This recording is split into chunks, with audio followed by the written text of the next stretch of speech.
बात भगवान राम के जन्म से पहले की है, जब भील आदिवासी कबीले के मुखिया अज के घर बेटी पैदा हुई थी। उसका एक नाम श्रमणा और दूसरा नाम शबरी रखा गया। शबरी की मां इंदुमती उसे खूब प्यार करती थी। बचपन से ही शबरी पशु पक्षियों की भाषा समझकर उनसे बातें करती, और जब शबरी की मां उसे देखती तो कुछ समझ नहीं पाती थी। कुछ समय बाद एक पंडित ने शबरी के परिवार को बताया कि वो आगे चलकर सन्यासी बन सकती है। इस बात का पता चलते ही शबरी के पिता ने उसका रिश्ता तय कर दिया। जैसे ही शादी का दिन नजदीक आया, शबरी के घर वालों ने खूब सारी बकरियां और अन्य जानवर घर के पास लाकर बांध दिए। एक दिन शबरी का मां जब उसके बाल बना रही थी तो उसने मां से पूछा, इतने सारे जानवर हमारे घर क्यों लाए गए हैं? मां ने जवाब दिया, बेटी, तुम्हारा विवाह होने वाला है, इसलिए हम लोगों ने इनका इंतजाम बलि के लिए किया है। तुम्हारी शादी के दिन ही बलि प्रथा होगी और फिर इनसे स्वादिष्ट भोजन बनाकर सबको परोसा जाएगा। यह सब सुनकर शबरी दुखी हो गई। काफी देर तक शबरी ने उन जानवरों को आजाद करने के बारे में सोचा। सोचते सोचते शबरी के मन में हुआ कि अगर ये जानवर यहां नहीं होंगे तो इनकी बलि रुक सकती है। ऐसा नहीं हुआ तो मेरे घर से कहीं चले जाने पर ही यह बलि रुकेगी। जब मैं ही नहीं रहूंगी तब न विवाह होगा और न ही बलि प्रथा। इससे मासूम जानवर बच जाएंगे। इसी सोच के साथ जानवरों को रखी गई जगह पर शबरी पहुंची। उसने सोचा कि उन्हें खोल देती हूं, लेकिन वो ऐसा नहीं कर पाई।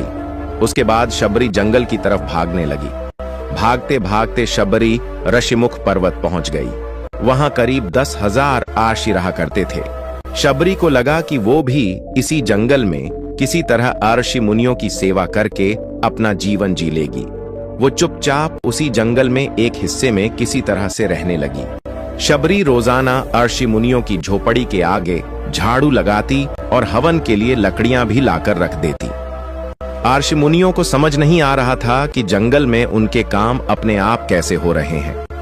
एक दिन शबरी को किसी आर्षि ने देख लिया। उसे देखते ही उसका परिचय पूछा। जैसे ही शबरी ने बताया कि वो भील आदिवासी परिवार से संबंध रखती है तो उसे आर्षियों ने खूब डांट लगाई। शबरी को इस बात का बिल्कुल भी पता नहीं था कि उसकी जाति छोटी है और उसे आर्षियों द्वारा जाति की वजह अपमान सहन करना पड़ेगा। इतना सब होने के बाद भी शबरी हर आर्षि मुनि के दरवाजे पहुंचती और उनके आंगन में झाड़ू लगाकर उनसे गुरु दीक्षा देने के लिए कहती। हर कोई शबरी को उसकी जाति की वजह से अपने आश्रम से भगा देता था। ऐसा होते होते काफी समय बीत गया। उसके बाद शबरी मतंग आर्षि की कुटिया में पहुंची। वहां पहुंचकर मतंग आर्षि को शबरी ने बताया कि वो उनसे गुरु दीक्षा लेना चाहती है। उन्होंने खुशी खुशी उसे अपने गुरुकुल में रहने दिया और भगवान से जुड़ा ज्ञान देते रहे। शबरी ने भी अपने गुरु मतंग आर्षि की सेवा करने में कोई कसर नहीं छोड़ी। वो गुरुकुल के भी सारे काम करती थी। शबरी से खुश होकर मतंग आर्षि ने उसे बेटी मान लिया था। समय के साथ मतंग आर्षि का शरीर बूढ़ा हो गया। उन्होंने एक दिन शबरी को अपने पास बुलाया और कहा, बेटी, मैं अपना देह त्यागना चाह रहा हूं। बहुत साल हो गए इस शरीर में रहते रहते। शबरी ने दुखी मन से कहा, आपके ही सहारे मैं इस जंगल में रह पाई हूं। आप ही चले जाएंगे तो मैं जीकर क्या करूंगी? आप अपने संग मुझे भी ले जाइए, मैं भी देह त्याग दूंगी। मतंग आर्षि ने जवाब दिया, बेटी, तुम्हें चिंता करने की जरूरत नहीं है। राम तुम्हारी चिंता करेंगे और ध्यान भी रखेंगे। शबरी ने राम का नाम सुनने के बाद पूछा, वो कौन है और उन्हें मैं किस तरह से ढूंढूंगी? मतंग आर्षि ने बताया, राम कोई और नहीं, भगवान है। वो तुम्हें सारे अच्छे कर्मों का फल देंगे।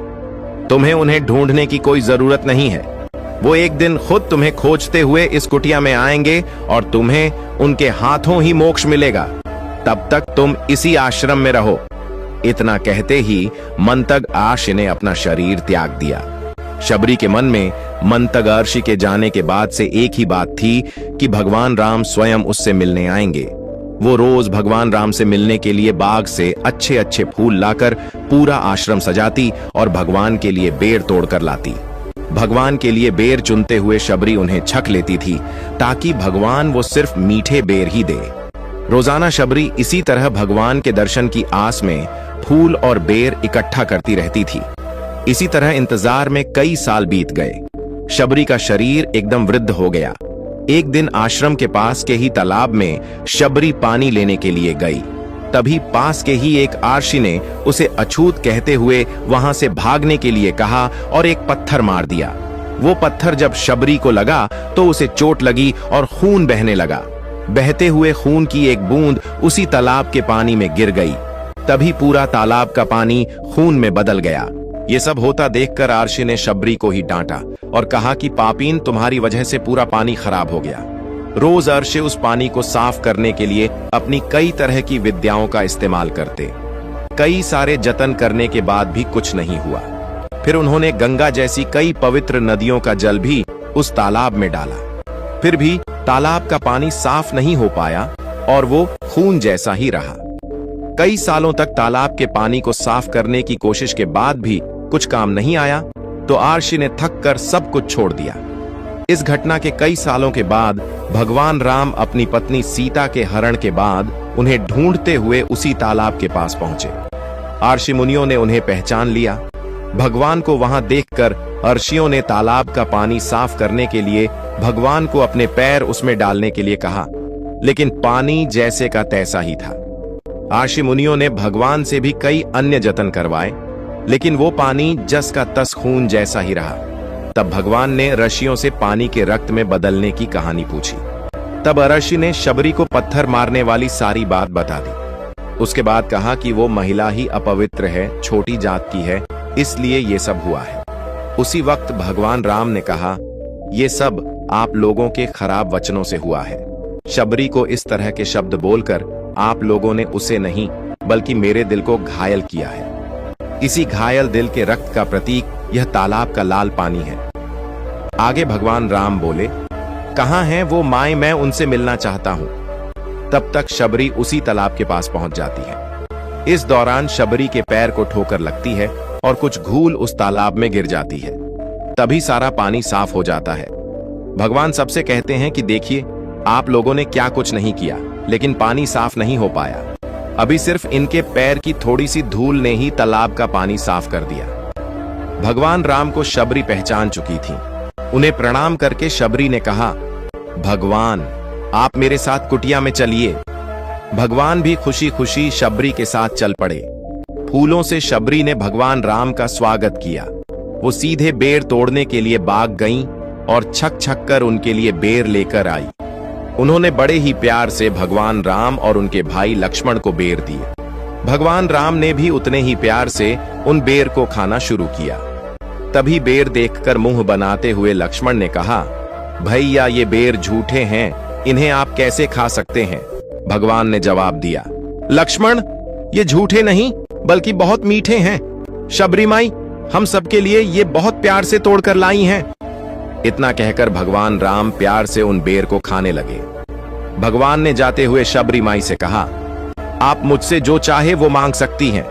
शबरी ने उन्हें कहा, मतंग राशि के कहने पर मैं आज तक सिर्फ आपके दर्शन करने के लिए जी रही थी। अब आप मुझे मोक्ष प्रदान कीजिए, मैं अपना शरीर आपके सामने ही त्यागूंगी। उसी वक्त शबरी ने अपना शरीर त्याग दिया। भगवान राम ने अपने हाथों से उनका अंतिम संस्कार किया और सीता मां की खोज में आगे बढ़ गए। इस तरह से आर्षि मतंग की बात सच साबित हुई और शबरी को भगवान राम के दर्शन भी हुए। तभी से भगवान राम को शबरी के राम भी कहा जाने लगा। कहानी से सीख, सच्ची श्रद्धा हो तो भगवान के दर्शन जरूर होते हैं। यह कहानी त्रेता युग की है। उस समय श्रवण कुमार नाम का एक बालक था। उसके माता पिता अंधे थे और उन्होंने श्रवण को कई मुसीबतों का सामना करते हुए पाला था। श्रवण कुमार बचपन से ही अपने माता पिता का बहुत आदर करता था। जैसे जैसे श्रवण बड़ा होता गया, उसने घर की जिम्मेदारी अपने कंधों पर ले ली। वह रोजाना सुबह उठकर सबसे पहले अपने माता पिता को स्नान कराने के लिए तालाब से पानी भरकर लाता था। इसके बाद वह तुरंत जंगल की ओर लकड़ियां बीनने जाता। फिर लकड़ियां लाने के बाद श्रवण चूल्हा जलाकर माता पिता के लिए खाना बनाता था। श्रवण को इतनी मेहनत करते देख उसकी मां हमेशा उसे टोकती थी। वह कहती थी, श्रवण बेटा तुम इतना सारा काम अकेले क्यों करते हो? खाना तुम मुझे बनाने दिया करो, मैं आसानी से बना लूंगी। इसके बदले तुम थोड़ा आराम कर लिया करो। मां की इन बातों को सुनकर श्रवण कुमार कहता, नहीं मां, मैं ये सारे काम आप लोगों के लिए ही तो करता हूं। भला अपने मां बाप के लिए किए गए कामों में कैसी थकान, उल्टा मुझे तो खुशी मिलती है। श्रवण कुमार की इन बातों को सुनकर उसकी मां भावुक हो गई। वो रोज भगवान से प्रार्थना करती, हे प्रभु, इतना ध्यान रखने वाला श्रवण जैसा बेटा हर माता पिता के घर पैदा हो। श्रवण के मां बाप नियमित रूप से भगवान की आराधना करते थे। वह उनके लिए फूल और पूजा की अन्य सामग्री लाता, फिर खुद भी बिना देर किए माता पिता के साथ पूजा में शामिल हो जाता था। श्रवण कुमार धीरे धीरे बड़ा हुआ और जल्दी से घर के कार्यों को खत्म करके बाहर काम पर निकल जाता था। एक दिन श्रवण अपने माता पिता के साथ बैठा था, तभी उन्होंने श्रवण से कहा, बेटा, तुमने हमारी हर ख्वाहिश पूरा की है।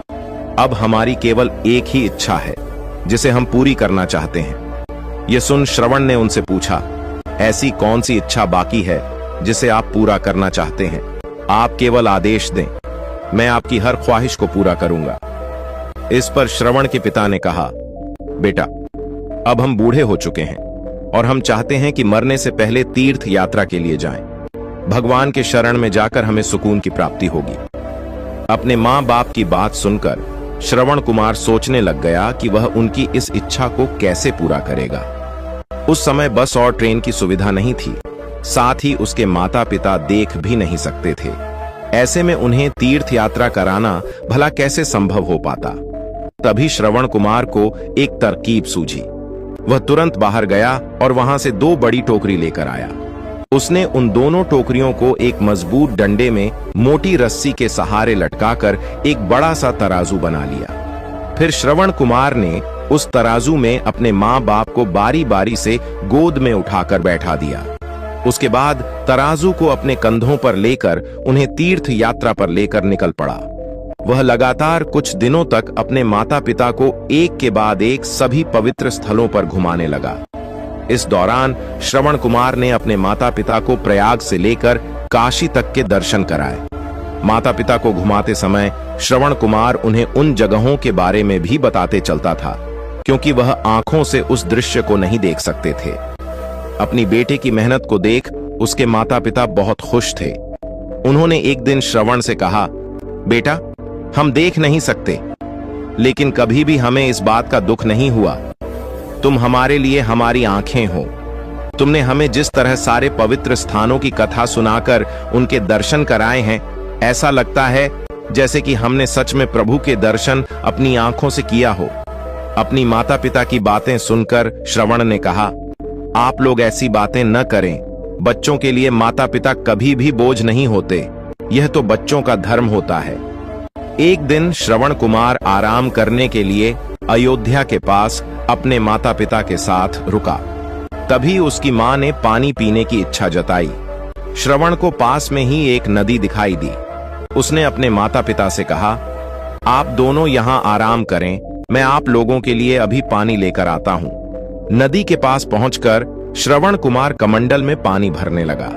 उसी जंगल में अयोध्या के राजा दशरथ भी शिकार के लिए पहुंचे थे। पानी में हलचल की आवाज सुनकर उन्हें लगा कि कोई जानवर पानी पीने आया है। उन्होंने बिना देखे केवल ध्वनि सुनकर ही अपना तीर चला दिया। दुर्भाग्य से वह सीधे श्रवण कुमार को लग गया। तीर लगते ही वह चीख पड़ा। इसके बाद राजा दशरथ जब अपने शिकार को देखने पहुंचे तो वहां श्रवण था। वो तुरंत श्रवण कुमार के नजदीक पहुंचे और कहा, मुझसे बहुत बड़ी भूल हो गई, मुझे माफ कर दीजिए। मुझे बिल्कुल नहीं पता था कि यहाँ कोई मानव होगा। मैं इस गलती का पश्चाताप करने के लिए क्या करूं कि तुम मुझे माफ कर दो। तभी करहाते हुए श्रवण कुमार ने कहा, यहाँ से थोड़ी ही दूर जंगल में मेरे माता पिता बैठे हैं। उन्हें काफी प्यास लगी है।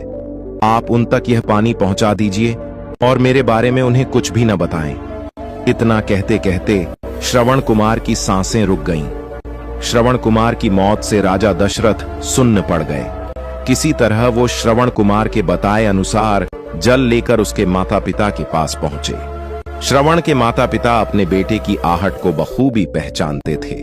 जब राजा दशरथ उनके करीब पहुंचे तो उन्होंने आश्चर्य से पूछा, तुम कौन हो और हमारे श्रवण को क्या हुआ? वह क्यों नहीं आया?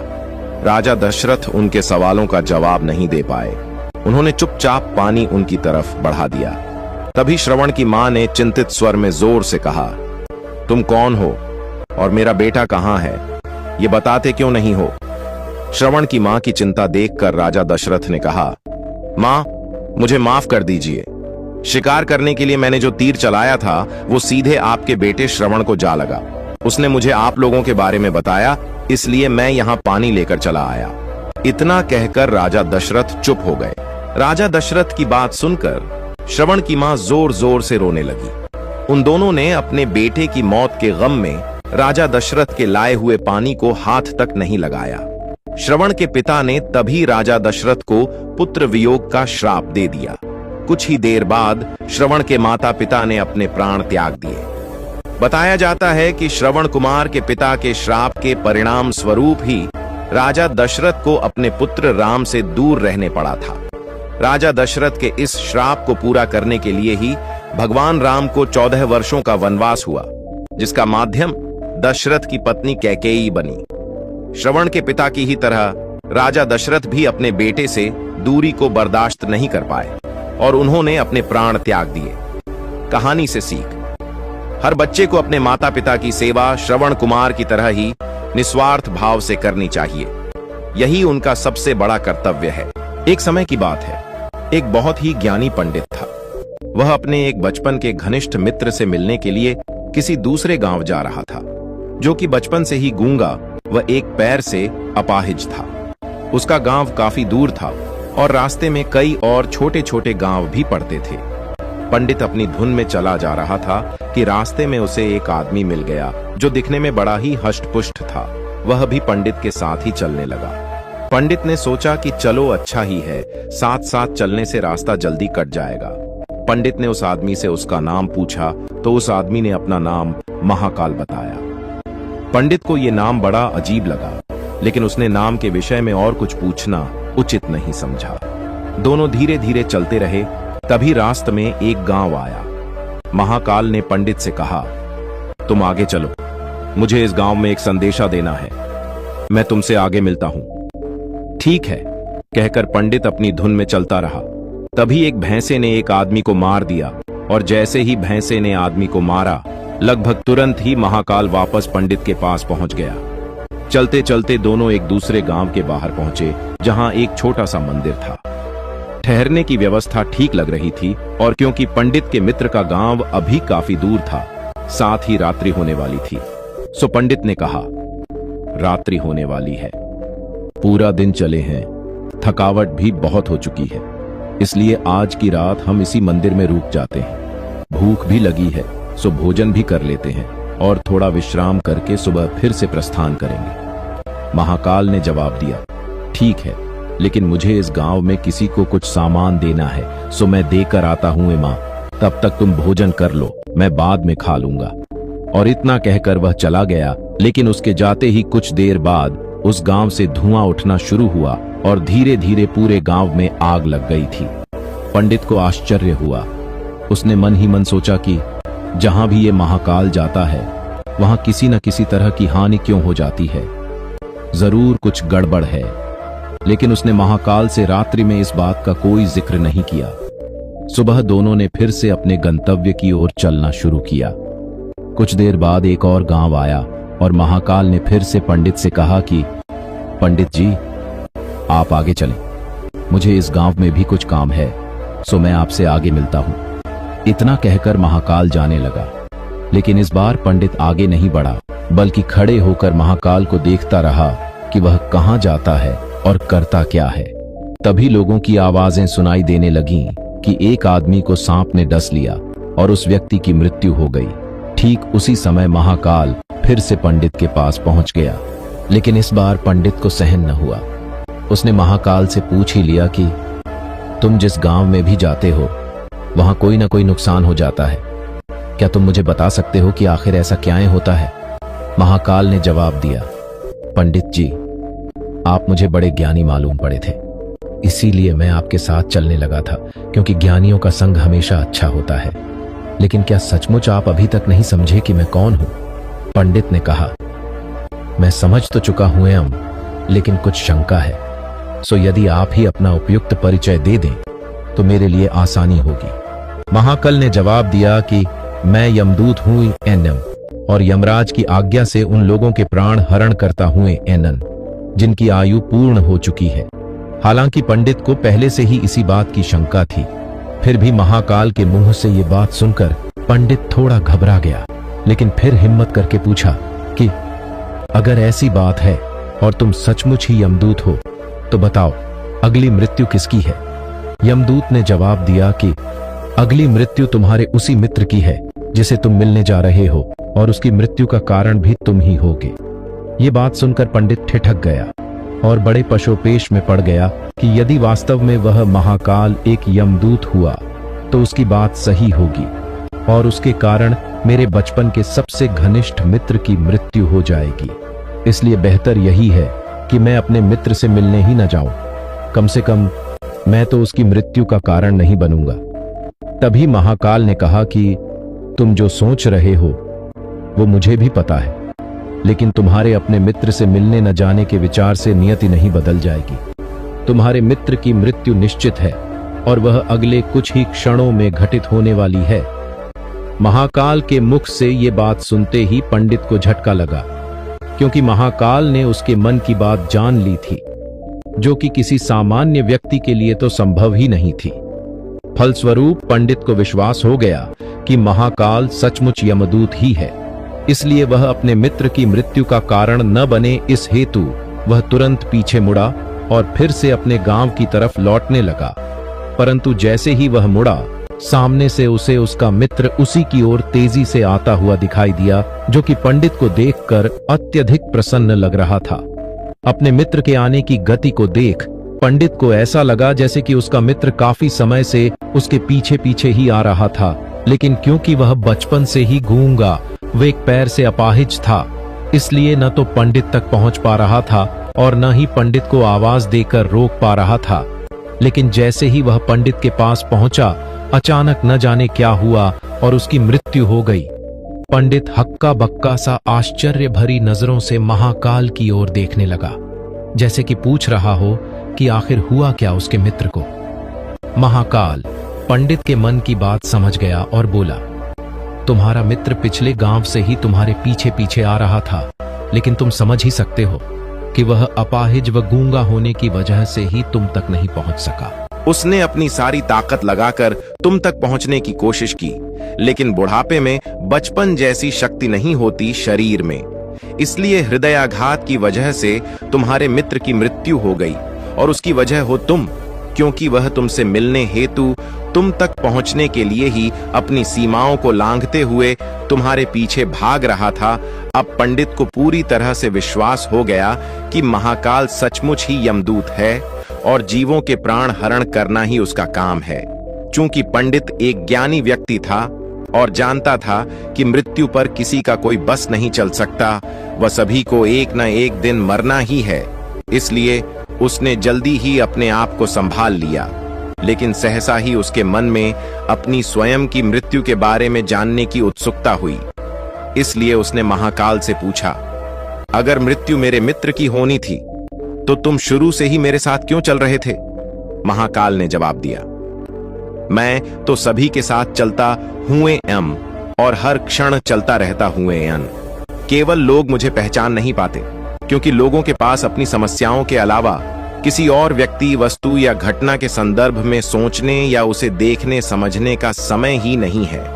पंडित ने आगे पूछा, तो क्या तुम बता सकते हो कि मेरी मृत्यु कब और कैसे होगी? महाकाल ने कहा, हालांकि किसी भी सामान्य जीव के लिए यह जानना उपयुक्त नहीं है, क्योंकि कोई भी जीव अपनी मृत्यु के संदर्भ में जानकर व्यथित ही होता है। लेकिन तुम ज्ञानी व्यक्ति हो और अपने मित्र की मृत्यु को जितनी आसानी से तुमने स्वीकार कर लिया है, उसे देख मुझे ये लगता है कि तुम अपनी मृत्यु के बारे में जानकर भी व्यथित नहीं होगे। सो तुम्हारी मृत्यु आज से ठीक 6 माह बाद आज ही के दिन, लेकिन किसी दूसरे राजा के राज्य में फांसी लगने से होगी। और आश्चर्य की बात यह है कि तुम स्वयं खुशी से फांसी को स्वीकार करोगे। इतना कहकर महाकाल जाने लगा। क्योंकि अब उसके पास पंडित के साथ चलते रहने का कोई कारण नहीं था। पंडित ने अपने मित्र का यथास्थिति जो भी कर्मकांड संभव था किया और फिर से अपने गांव लौट आया। लेकिन कोई व्यक्ति चाहे जितना भी ज्ञानी क्यों ना हो, अपनी मृत्यु के संदर्भ में जानने के बाद कुछ तो व्यथित होता ही है और उस मृत्यु से बचने के लिए कुछ न कुछ तो करता ही है। सो पंडित ने भी किया। चूंकि पंडित विद्वान था, इसलिए उसकी ख्याति उसके राज्य के राजा तक थी। उसने सोचा कि राजा के पास तो कई ज्ञानी मंत्राई होते हैं और वे उसकी इस मृत्यु से संबंधित समस्या का भी कोई न कोई समाधान तो निकाल ही देंगे। इसलिए वह पंडित राजा के दरबार में पहुंचा और राजा को सारी बात बताई। राजा ने पंडित की समस्या को अपने मंत्रियों के साथ बांटा और उनसे सलाह मांगी। अंत में सभी की सलाह से यह तय हुआ कि यदि पंडित की बात सही है तो जरूर उसकी मृत्यु 6 महीने बाद होगी, लेकिन मृत्यु तब होगी जबकि वह किसी दूसरे राज्य में जाएगा। यदि वह किसी दूसरे राज्य में जाए ही ना तो मृत्यु नहीं होगी। ये सलाह राजा को भी उपयुक्त लगी। सो उसने पंडित के लिए महल में ही रहने हेतु उपयुक्त व्यवस्था करवा दी। अब राजा की आज्ञा के बिना कोई भी व्यक्ति उस पंडित से नहीं मिल सकता था, लेकिन स्वयं पंडित कहीं भी आ जा सकता था ताकि उसे ये न लगे कि वह राजा की कैद में है। हालांकि वह स्वयं ही डर के मारे कहीं आता जाता नहीं था। धीरे धीरे पंडित की मृत्यु का समय नजदीक आने लगा और आखिर वह दिन भी आ गया जब पंडित की मृत्यु होनी थी। तो जिस दिन पंडित की मृत्यु होनी थी उससे पिछली रात पंडित डर के मारे जल्दी ही सो गया ताकि जल्दी से जल्दी वह रात और अगला दिन बीत जाए और उसकी मृत्यु टल जाए। लेकिन स्वयं पंडित को नींद में चलने की बीमारी थी और इस बीमारी के बारे में वह स्वयं भी नहीं जानता था। इसलिए राजा या किसी और से इस बीमारी का जिक्र करने अथवा किसी चिकित्सक से इस बीमारी का इलाज करवाने का तो प्रश्न ही नहीं था। चूंकि पंडित अपनी मृत्यु को लेकर बहुत चिंतित था और नींद में चलने की बीमारी का दौरा अक्सर तभी पड़ता है जब ठीक से नींद नहीं आ रही होती। सो उसी रात पंडित रात को नींद में चलने का दौरा पड़ा। वह उठा और राजा के महल से निकलकर अस्तबल में आ गया। चूंकि वह राजा का खास मेहमान था, इसलिए किसी भी पहरेदार ने उसे न ताए रोका न किसी तरह की पूछताछ की। अस्तबल में पहुंचकर वह सबसे तेज दौड़ने वाले घोड़े पर सवार होकर नींद की बेहोशी में ही राज्य की सीमा से बाहर दूसरे राज्य की सीमा में चला गया।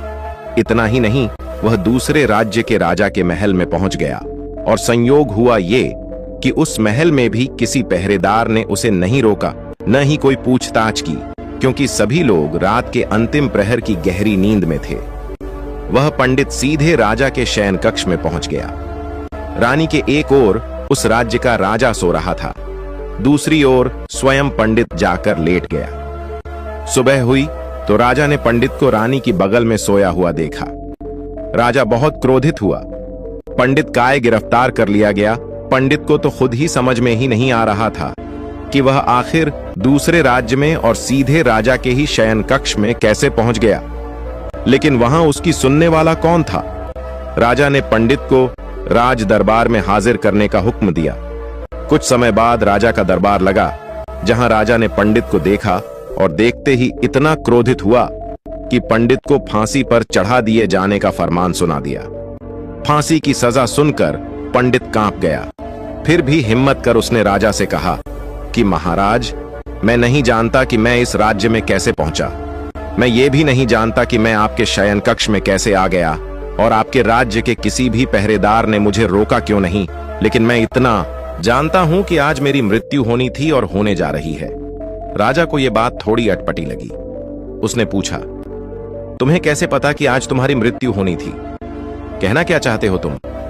राजा के सवाल के जवाब में पंडित से पिछले 6 महीनों की पूरी कहानी बता दी और कहा कि महाराज, मेरा क्या, किसी भी सामान्य व्यक्ति का इतना साहस कैसे हो सकता है कि वह राजा की उपस्थिति में राजा के ही कक्ष में रानी के बगल में सो जाए?